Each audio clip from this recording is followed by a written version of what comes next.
If your Chromebook screen is zoomed in and you want to fix it, don't worry. Here's how you can get it back to normal. First, look at your keyboard, find the Control key, the Ctrl key, which is usually at the bottom left side.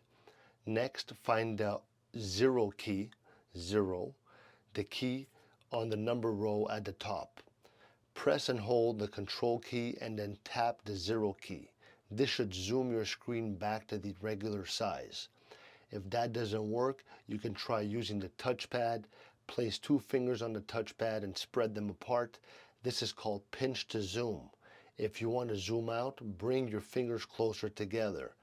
Another way is to check your display settings.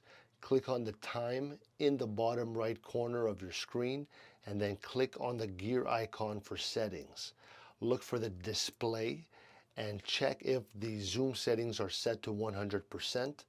Finally, if the screen is still zoomed in, try restarting your Chromebook. Sometimes a quick restart can fix the problem. So now you should be able to enjoy your Chromebook at the right size. All right? Let me know if this helped in the comments. See you later.